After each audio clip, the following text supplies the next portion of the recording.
Perhaps the most remarkable fact about the universe, if you think about it on a truly fundamental level, is that it exists at all.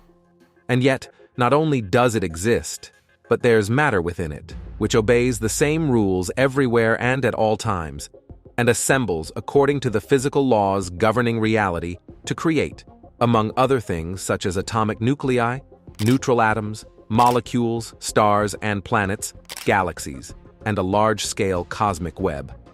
Not only that, but in at least one relatively unremarkable corner of this universe, a planet arose some 4.5 billion years ago where life survived and thrived, eventually giving rise to an intelligent, self-aware species that can ask deep questions about the universe they inhabit.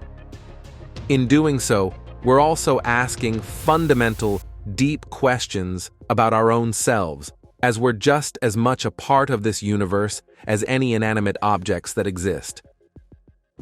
We all know that nothing comes from nothing. For something to exist, there must be material or a component available, and for them to be available, there must be something else available. And if we put this into a galactic context, an exciting question arises. How could the universe literally come into being from nothing? Where did the material come from that created the Big Bang? And what happened in the first instance to create that material? Join us as we dig deep into the biggest questions of all about our ultimate origins. Today, when we look out at the universe, the full suite of observations we've collected, even with the known uncertainties taken into account, all point towards a remarkably consistent picture. Our universe is made of matter, rather than antimatter, obeys the same laws of physics everywhere and at all times, and began, at least as we know it, with a hot Big Bang some 13.8 billion years ago. It's governed by general relativity.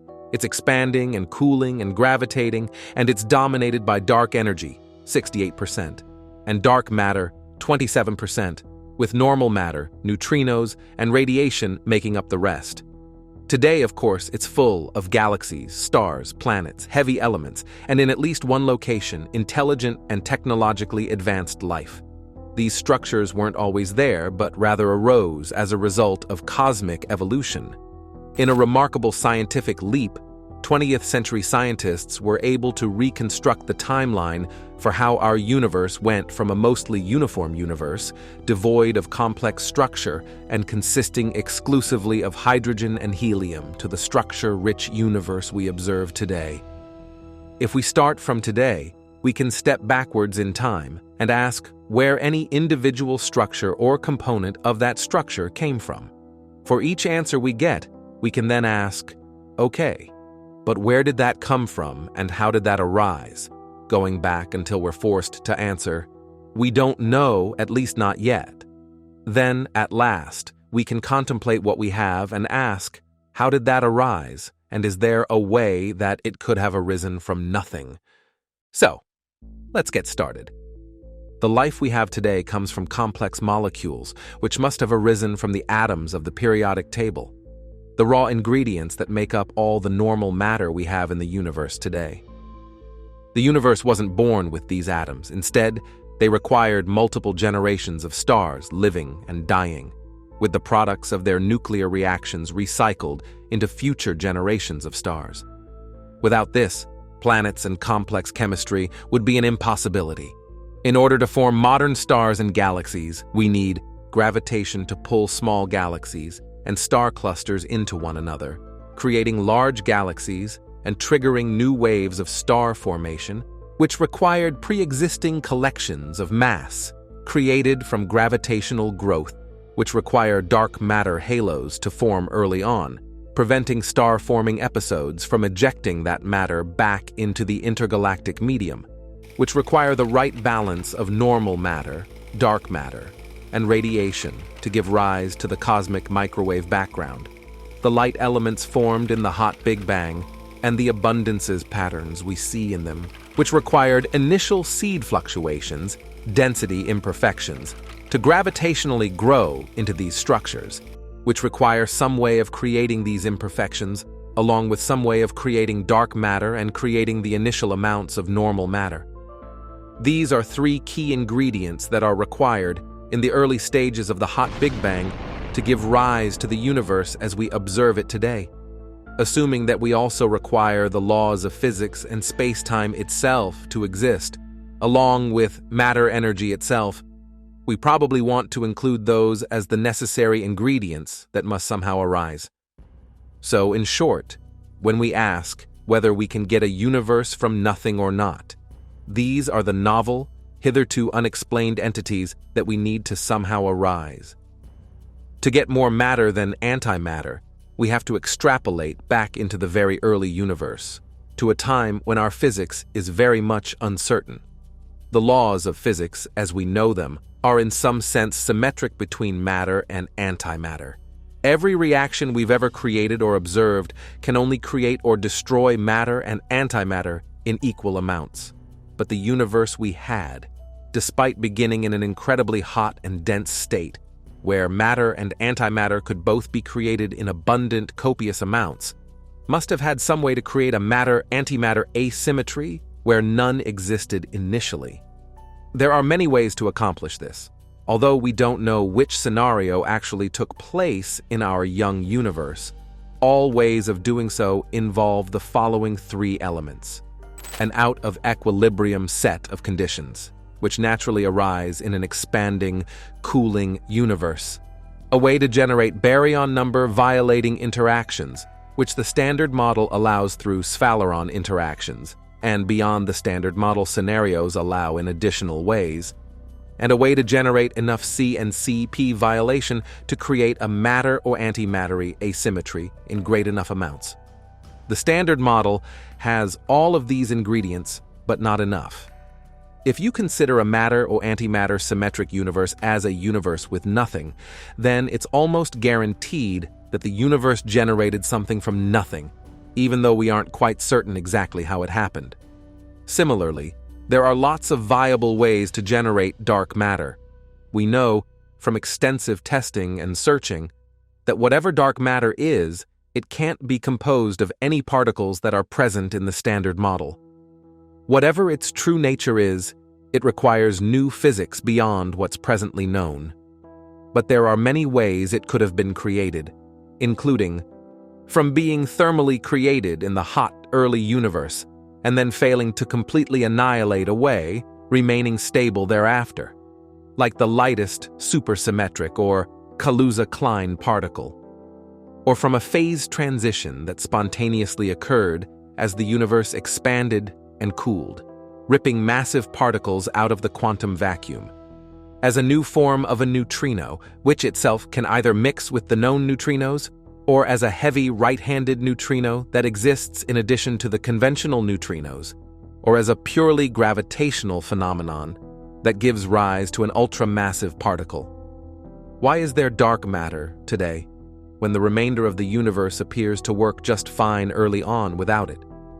There must have been some way to generate this thing where there wasn't such a thing beforehand. But all of these scenarios require energy.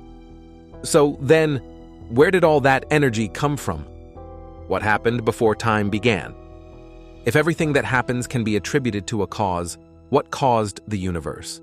To deal with the very tough question of the first cause, religious creation myths use what cultural anthropologists sometimes call a positive being, a supernatural entity. Since time itself had a beginning at some point in the distant past, that first cause had to be special.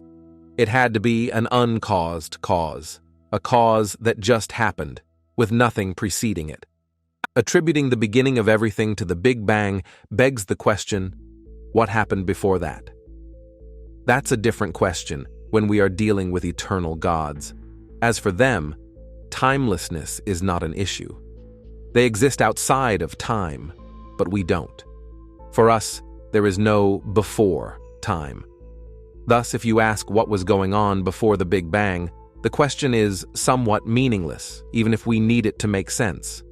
Stephen Hawking once equated it with asking, "What's north of the North Pole?" Or, in another way, "Who were you before you were born?" St. Augustine posited that time and space emerged with creation. For him, it was an act of God, of course. But for science? Scientifically, we try to figure out the way the universe was in its adolescence and infancy by going backward in time, trying to reconstruct what was happening. Somewhat like paleontologists, we identify fossils, material remnants of long-ago days, and use them to learn about the different physics that was prevalent then. The premise is that we are confident that the universe is expanding now and has been for billions of years. Expansion here means that the distances between galaxies are increasing. Galaxies are receding from one another at a rate that depends on what was inside the universe at different eras, that is, the kinds of stuff that fill up space. And according to cosmic inflation, our leading theory of the universe's pre-Big Bang origins, it really did come from nothing. This requires a little bit of an explanation, and is what is most frequently meant by a universe from nothing. When you imagine the earliest stages of the hot Big Bang, you have to think of something incredibly hot, dense, high energy, and almost perfectly uniform. When we ask, how did this arise, we typically have two options.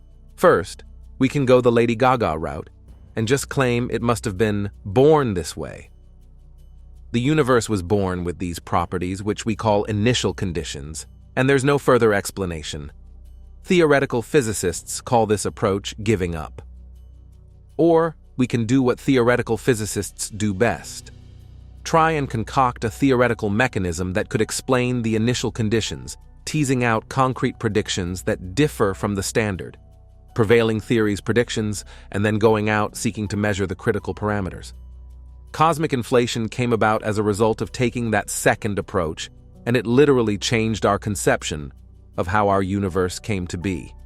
Instead of extrapolating hot and dense back to an infinitely hot, infinitely dense singularity, inflation basically says, perhaps the hot Big Bang was preceded by a period where an extremely large energy density was present in the fabric of space itself, causing the universe to expand at a relentless, inflationary rate. And then, when inflation ended, that energy got transferred into matter and antimatter and radiation, creating what we see as the hot Big Bang, the aftermath of inflation. In gory detail, this not only creates a universe with the same temperature everywhere, spatial flatness, and no leftover relics from a hypothetical grand unified epoch, but also predicts a particular type and spectrum of seed, density, fluctuations, which we then went out and saw. From just empty space itself, although it is empty space filled with a large amount of field energy, a natural process has created the entire observable universe, rich in structure as we see it today. That's the big idea of getting a universe from nothing, but it isn't satisfying to everyone. To a large fraction of people, a universe where space and time still exist, along with the laws of physics, the fundamental constants, and some non-zero field energy inherent to the fabric of space itself, is very much divorced from the idea of nothingness. We can imagine, after all, a location outside of space, a moment beyond the confines of time, a set of conditions that have no physical reality to constrain them. And those imaginings, if we define these physical realities as things we need to eliminate to obtain true nothingness, are certainly valid, at least philosophically. But that's the difference between philosophical nothingness and a more physical definition of nothingness. As Ethan R. Siegel, an American theoretical astrophysicist and science writer, wrote in 2018, there are 4 scientific definitions of nothing, and they're all valid depending on your context. A time when your thing of interest didn't exist.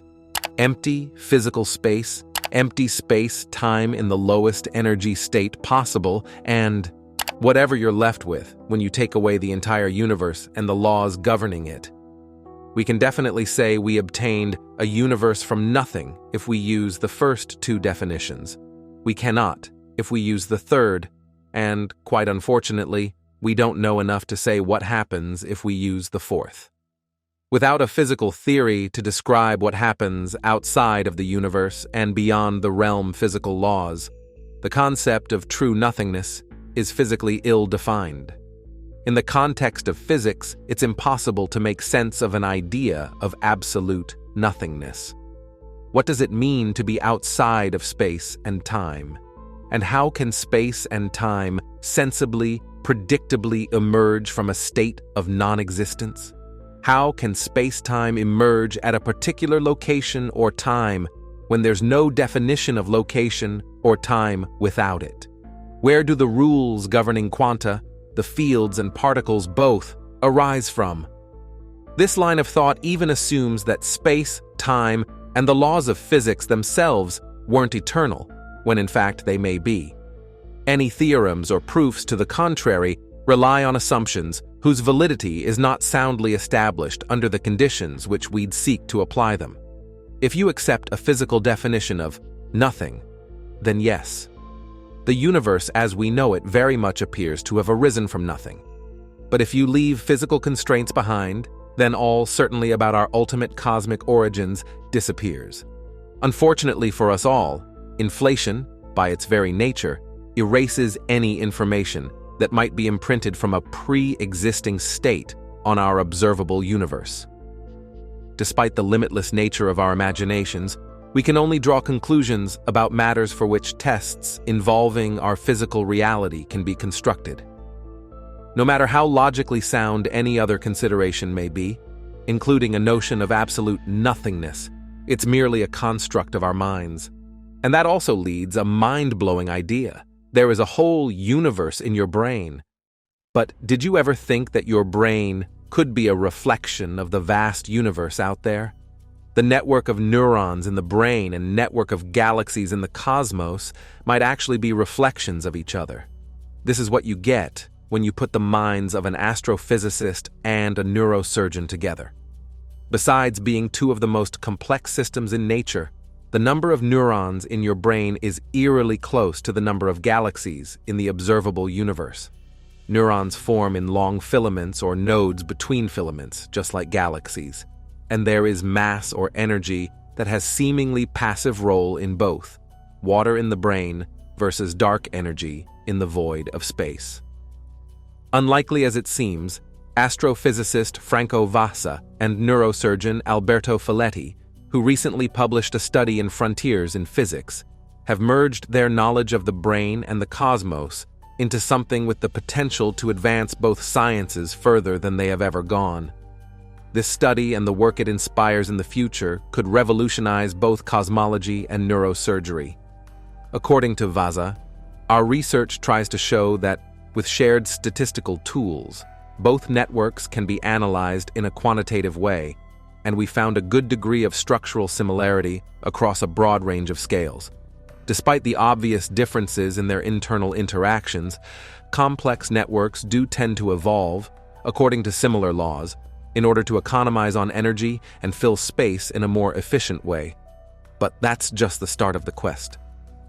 The human brain and the structure of the universe are two of the most complex systems in nature. Everything in our brains is interconnected, from the molecular level to networks of neurons and other cells that create even more complicated structures. So is everything in the universe, at least what we can see of it. It started at the molecular level when the Big Bang went off like a firework out of nowhere, and those molecules created larger molecules that kept accumulating and eventually became stars, planets, asteroids, comets, and other objects born from swirling disks of gas and dust. Many of these objects became their own star systems, and groups of star systems formed entire galaxies. Now think about this. There is a network of about 69 billion neurons in your brain. In the observable universe, there are at least 100 billion galaxies.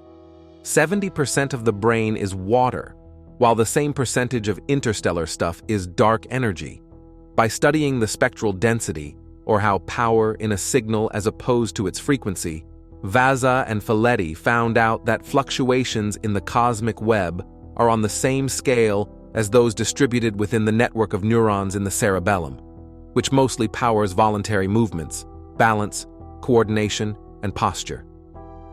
While the proportions might not always be exact, they are still somewhat scary. There still is one enormous difference despite all these possibly unsettling mirror images. The biggest difference between our brains and the universe is how they process their information content, Vaza said. In the case of the cosmic web, this is the 3D structure of galaxies. In the human brain, it is recorded through the local connectivity of neurons and at a highly different speed. Some qualitative estimates suggest that the human brain has a computing power about 10 to the power of 17 times faster than the cosmic web, meaning that the local organization of the human brain can be changed extremely faster than what galaxies can do. Whether that is more fascinating or even scarier is hard to say. It is impossible to deny that both networks, the one in our heads and the one above our heads, are both organizations of clusters and nodes, whether those happen to be made of molecules and neurons or star systems and galaxies. Vaza ran simulations revealed, among everything else, that makes our brains reflections of something much larger and almost unfathomable, something else unreal. There is actually less similarity between the universe and a single galaxy, or the brain and a single neuron, than there is between the brain and the universe as systems. Finding parallels between the brain and the final frontier has shed light on things that each branch of science can borrow from the other. The similarities between such complex networks could also mean incredible discoveries, because if something about the universe may have implications for something in the brain, or vice versa, there could be a major scientific advancement depending on the results of simulations and experiments. If it turns out that the human brain and the universe have analogous structural organization and dynamics, then it means that the brain can be used as a model of the universe and vice versa. Such a principle can provide physicists searching for a theory of everything with a model system to make observations on, opening up a whole new way to investigate and validate their theories, a luxury that many of our most recent theoretical endeavors severely lack. For example, recall that string theory is widely identified as one of the most promising frameworks for extending our understanding of the universe beyond the capabilities of relativity theory and quantum theory alone.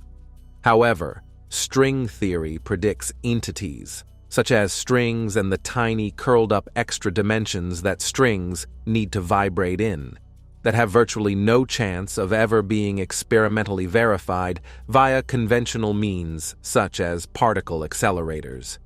Therefore, the ability to make observations on a physical system that has properties very similar to those possessed by the universe will allow string theorists to establish, via observational evidence, string theory's relevance for describing the universe, an accomplishment that could potentially usher in a third string theory revolution. But note that if the human brain and the universe have analogous structural organization and dynamics, then ultimately the flow of information can occur in two directions. That is, it wouldn't just be physicists who would benefit from being bestowed a model system upon which they could make observations.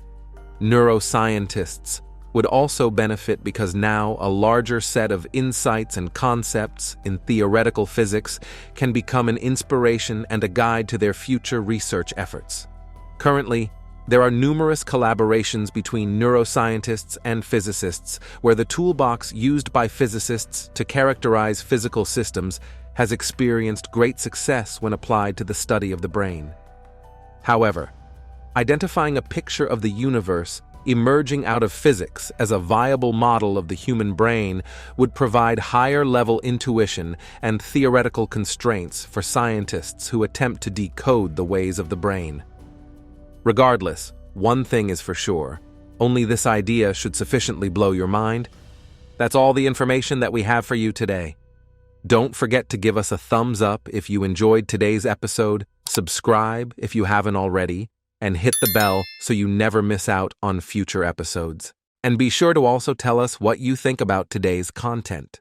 Everyone's support motivates us to continue delivering quality content and to always improve. As always, thanks for watching, and we will see you next time.